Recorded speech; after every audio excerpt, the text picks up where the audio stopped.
Degrees outside at 16 minutes past the 8 o'clock hour. Chris Lenois, your host of the Green Mountain Mornings program on this Friday, June the 23rd. During the 8 o'clock hour on Tuesdays and Fridays is when we get together with members of the media to talk about stories that they're covering, either in the Commons or the Brattleboro Reformer, depending on the day. And we have a partnership with Brattleboro Community Television as well to bring these segments to their cable channels and to their website. And we want to thank Brattleboro Savings and Loan for their financial support of this partnership. Brattleboro Savings and Loan is an ultra-local programming sponsor of BCTV's live events, municipal meetings, and our segments with members of the local media, like Mike Faher, who represents all the local media here. VTDigger, the Commons, the Brattleboro Reformer. Good to see you, Mike. Glad to be here. And lots to talk about with you. We'll try not to make it all about Vermont Yankee, even though that has been your primary beat for some time, and a whole lot of news actually coming out about this in the past week and a half or so. Last night, a meeting of the Citizens Advisory Panel to this whole decommissioning process, and you were just telling me right before we went on the air, relatively tame in comparison to some of the more recent ones. Well, especially the most recent. Last month, the NRC showed up, and there was a full house, and this was pretty quiet. The main event was, so to speak, was a company called Arriva, and they're a French company, and they're going to play a big role in the accelerated decommissioning of the plant if, in fact, that proposal is approved. And so basically they came and made a pretty lengthy presentation about how they do what they do. And why it's so important is they're actually the company that goes in and cuts up the reactor and then gets it out of there. It's a pretty expensive and pretty technical job. With NorthStar Group, which is the kind of overarching entity trying to purchase the plant from Entergy, they are the ones who are doing that 900 components, it sounds like, right? Because you keep hearing them saying, we've broken this down to 900 separate jobs. Arriva, right. And also, correct me if I'm wrong, but Arriva, as part of this dream team, is the one with the most experience, actually, with nuclear waste and decommissioning. Right, yeah. Arriva has taken apart reactors apparently all over the world. They've also been involved with decommissioning right here in New England. They've done some work at Yankee Row and the other Yankee plants, so they've got a lot of experience. And I think, NorthStar has pretty limited nuclear experience, so they've been able to point to Arriva and say, look, these guys know what they're doing. Right. Overall, you said it was just mostly a presentation. Was it a matter of attendance? I mean, we've had with the NRC coming or with members of NorthStar coming, you've had folks like Deb Katz, Citizens Awareness Network, or some of these other groups that are, being good citizen watchdogs over the process here. Did they not even attend the meeting? No, there were definitely some folks there. New England Coalition was represented. Deb from Citizens Awareness was there. They did ask Arriva a few questions about some of their past work, but it certainly was not the kind of exchanges we've seen with NorthStar and with Entergy. Right. Arriva has had, as a corporate entity, has had some trouble in Europe. They've had some trouble overseas, but they've split themselves into these different corporate entities now. And as I understand it, the folks sort of running the show for this job are U.S.-based now. And so they've been sort of, in a sense, able to distance themselves from some of those issues. And as I said, they have a lot of experience with taking reactors apart. Yeah. Well, now another member of this dream team that NorthStar is assembling, having some troubles stateside here. You had a story, it was in yesterday's VTDigger.org, and I'm sure will be in next week's edition of the Commons and online at commonsnews.org. And we talked about this before, about waste control specialists in Texas and some of the financial problems they were having being tangential to this issue here in Vermont and with the decommissioning of Vermont Yankee. But now that this antitrust lawsuit has gone against them, and they aren't going to be able to be, basically they were being acquired by this Salt Lake City-based company, right? Yeah, so waste control specialist is so important to Vermont Yankee, at least at the current moment. Because, already. Yeah, exactly. They have a dump essentially in Texas where the low-level radioactive waste from Vermont Yankee goes, and it goes there via a multi-state legal agreement. It's a very important facility. But waste control. Oh, and I should say, waste control specialist, as you mentioned, is a partner or a subcontractor of NorthStar who wants to Right. buy the plant. So, but they've apparently been losing lots of money, or so they've been telling the government in lots of different ways. And they felt that this merger that they wanted to do with another company in the waste disposal business was critical to their survival. Right. At least that's how they presented it. The problem is the Department of Justice thought it would create a monopoly, and the judge on Wednesday ruled that, in fact, the merger could not happen. Yeah, Energy Solutions, and I was really working hard to not say energy and entergy and confuse those two here, but Energy Solutions of Salt Lake, a $367 million deal with waste control specialists that a federal judge said yesterday, yeah, that would violate antitrust laws. My problem with this is I read it, and correct me if I'm wrong, but all of this would be rendered null and void as an issue if the federal government had lived up to its promise to be the storer and disposer of all this nuclear waste. They're relying on private contractors now, whether it's Energy Solutions, waste control specialists, or somebody who else who wants to jump in the game to do the work that they had committed to doing all those years ago when we're talking about disposing this. Now they're turning around and suing people who actually want to get into this business. Let's just face it, there's not a lot of people who want to get into the radioactive waste disposal business here. It feels to me like the federal government is sending mixed messages. Well, there's two things I would say to that. One is we have to remember that there's two types of nuclear waste at play here. There's the high level, which is the spent fuel at Yankee, and that's the stuff that it was going to go to Yucca Mountain out there in the desert, and now that's not going to happen. Nobody knows what to do with it. It's really difficult material to deal with. The interesting thing about what waste control does is, low level is, as I understand it, it can be, soil, concrete, anything that's got low levels of radioactive material, which at Yankee is going to be a lot of stuff. Right.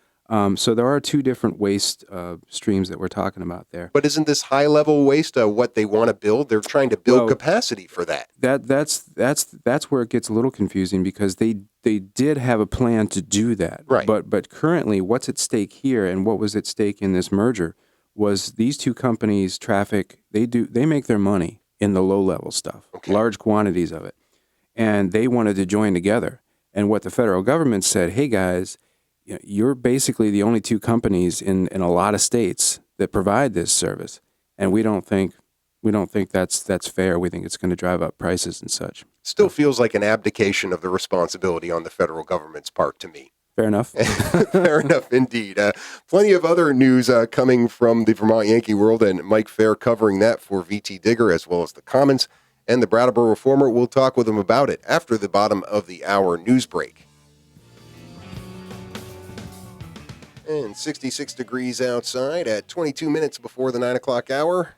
Chris Lenois, your host of the Green Mountain Mornings program, continuing our conversation with Mike Faher, staff reporter for VTDigger.org, as well as the Brattleboro Reformer and the Commons. Commonsnews.org is the website for your reader-supported independent news and views source for Windham County, free on stands every Wednesday, online at commonsnews.org, where you can also become a member. And certainly appreciate all the coverage that they bring us from information and stories like the ones that we're covering with Mike about Vermont Yankee and the continuing saga of the sale of the decommissioned plant down in Vernon from Entergy Corporation to the NorthStar Group, maybe. It's been a bad couple of weeks for this whole process, as you wrote in one of the many stories that you've written about it. The front page story in the Commons this week having to do with documents recently filed by the Public Service Department, not the board, the department, and the Vermont Attorney General's office to the NRC about this process and some of the concerns that they're having about it. Give us some details on what they're concerned about. Yeah, I mean, what I thought was significant about this, it's easy to get lost in all these filings and jurisdictions and two different reviews, but the state had not come out before this in this way and said we're really worried and concerned about this sale, and that's why I thought these documents were so significant. And their main concern is that they worry that NorthStar, if they can buy the plant, could run out of money and leave the job unfinished. With the antitrust lawsuit against one of their partners, waste Yeah. control specialists. I mean, that's where that story kind of plays into this as well. If they run out of money, if they're unable to fulfill their end of the bargain, then NorthStar is going to have to go and find somebody to, take that slack up. I mean, there really is some real concerns here. So the state wants the NRC to have another hearing on this matter. Would that take place back in Vermont? Not necessarily. I don't think so. Basically what the state is trying to do, and has tried to do before, is assert itself in the federal process. Because, at the end of the day, a lot of this stuff is federally regulated. So this is the state saying, hey, we don't like this deal, and we want you, the NRC, to know about it. We want you to look into this. They want the NRC to sort of probe deeper into the financial aspects of this job. They also want a full federal environmental review of this proposal, which to date the NRC has not conducted. Right. Yeah. There's a financial, which is a big part of this, but there also is the safety concerns above and beyond the financial ability to do this. The question becomes for the NRC and the state filing this is, do they consider the state to have standing in this? That legal term. Can you bring a suit? Can you bring a complaint in this case? I can't imagine a scenario where they wouldn't think the state of Vermont would have standing, but you never know in these situations, right? Well, you're right. And the way it's been explained to me is that, there are very strict, it's a very legal sort of standard that they have to meet. And there's actually a judicial arm of the NRC called the Atomic Safety and Licensing Board. And they're the ones, they're essentially judges in this kind of matter that are going to consider, does the state have the ability to sort of insert itself in this federal process? And I mean, I'm sure it'll take several months. Well, yeah, I mean, timing of this is of the essence when you're talking about the process of this whole transfer, and they need approval from the NRC, they need approval from the state. I suppose the state could withhold its approval if it doesn't get what it wants out of the NRC. And again, then you have this whole states' rights versus federal oversight over a situation like this that gets really, really ugly. Yeah, and it's really, those two processes can't mix. They really are sort of, they're regulating different things entirely. So it'll be interesting to see what the NRC does. But last night at the Citizens Advisory Panel meeting, the state got up and sort of reasserted all of its concerns that it had first put forth in these filings last week. And so they're definitely not, they're not soft pedaling it. They're not backing down. They stood up last night and said, we are really concerned about the financial aspects of this decommissioning plan. And as this pressure keeps coming from the state or from citizen activists and everything that's happening with some of the partners for NorthStar Group, I found an interview that you did with Scott State, who runs NorthStar Energy Group, where he keeps using the word reasonable and seeking a reasonable deal with the state. That was the headline in the VTDigger.org article about this. Sounds to me like Scott State is starting to find things unreasonable as far as the demands being put on them to justify this sale. Yeah, it's I have some sympathy for him in this because he's engaged in these two very structured regulatory processes, the NRC and the Public Service Board.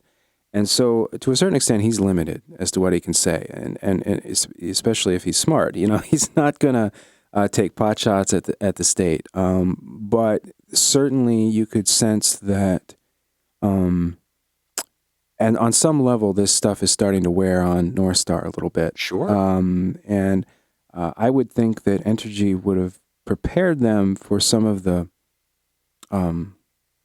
obstacles that nuclear proposals face in Vermont.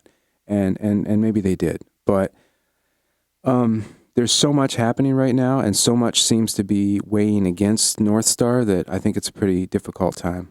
Well, and the standard of the question they have to answer, well, what if you don't have enough resources in the decommissioning fund? Well, then we pay for it. Well, what if you don't have that? Well, we're making the guarantee that we have that.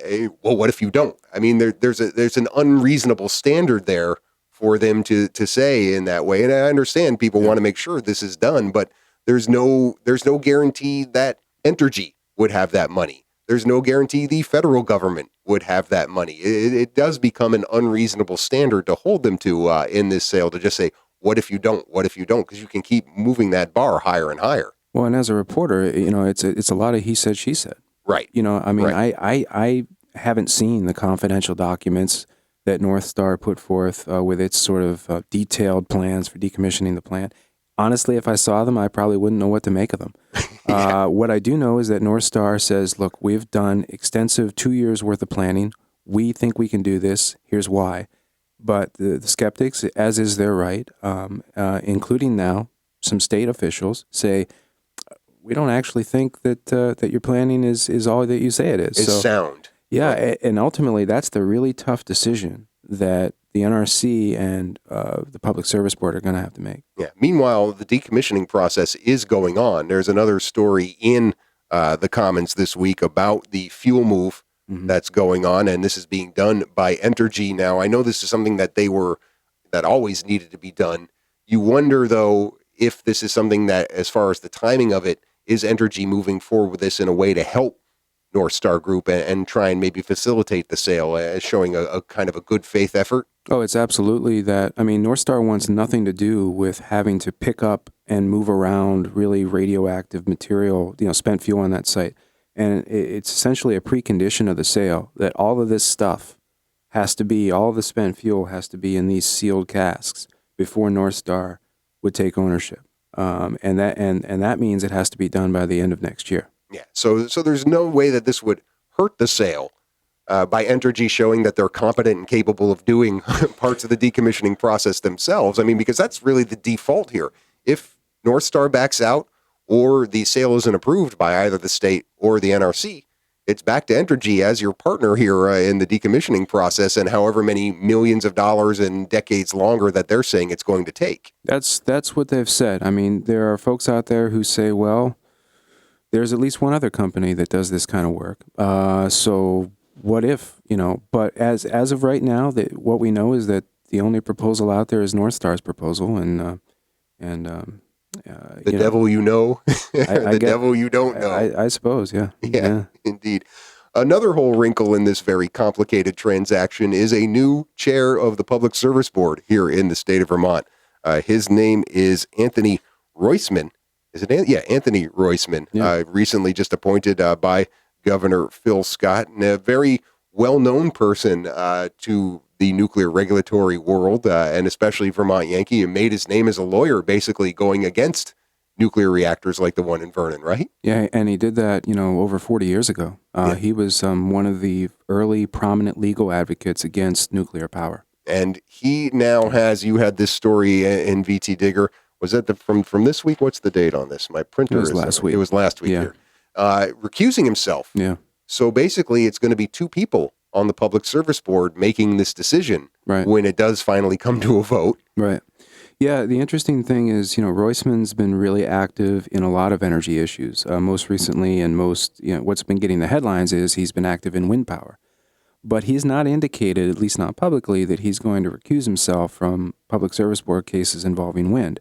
So it was very swift. I think he took the job maybe it was like a Monday, so June 11th, June 12th, whatever that was. And a day or two later, he issued this piece of paper that said, "I'm not going to be involved in the Vermont Yankee case."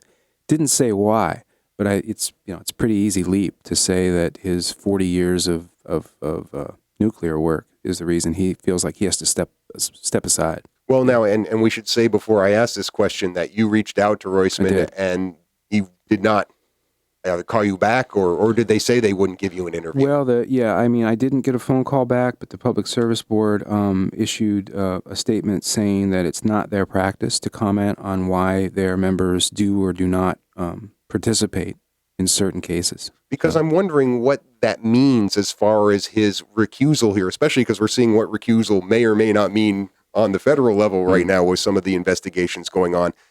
Sounds to me that, his expertise in this issue would be pretty valuable in determining whether a group like NorthStar could take over the decommissioning of this. Is he allowed to at least consult? Maybe he doesn't want to vote on this. Maybe he's recusing himself on the vote, but is he recusing himself from the entire process and giving information that he might have, which would be valuable? I think that's my understanding. His statement said, or the board statement said, he will not participate in this matter. That sounds like, I'm leaving the room as soon as this comes up. Right. That's Right. yeah. I mean that's serious, and again, a situation where they're kind of losing somebody who has a lot of expertise that you would think got him appointed to this in the first place. You're right, but What's he- I should note, and we talked about his previous activism, but up until I don't know a month or two ago, he was still working for the state in a Yeah. capacity that was or could be viewed as against or on the other side of Entergy. He was earning money from the state in nuclear matters. So at the end of the day, it's probably a smart move. Well, but at Yeah. the end of the day, why is he the chair of the Public Service Board if he's also going to have to recuse himself from, and maybe he won't recuse himself from any of the wind Yeah. siting issues that are going to come up, but he's been equally anti-wind. That's one of the reasons the governor said he appointed him, because he Exactly. agrees with him on this moratorium on ridgeline wind. So we'll have to see just what he does as chair of the Public Service Board. Maybe just sit there and recuse himself from case after case after case. Let's switch gears really quickly here, because I did want to touch on a story you covered Wednesday outside of the realm of Vermont Yankee and the sale of that reactor, and back to Act 46. You were at a meeting down here in Brattleboro where the Agency of Education came down. Who asked for this meeting as far as asking for help on these school consolidation mergers? Yeah, so Wyndham Southeast, as we know, has been struggling mightily with trying to figure out how to merge schools, or at least come up with a plan to put before the voters, and with Act 46. And a few months ago, they sort of threw up their hands and said, we need help. We need the state to sort of give us some more guidance. And as I understand it, they asked the State Board of Education and the Agency of Education. And the state board sort of begged off, and so it was up to the agency. And they sent two of their top education gurus down here Wednesday night to talk to the local folks who've been trying to figure out how to do this merger. And the gist of that discussion was, we'll walk you through the intricacies of this law, and there are a lot. And I'm sure that the school board members probably found that helpful. But what the state folks said they wouldn't do is tell us what we should do. They're not going to give clear direction.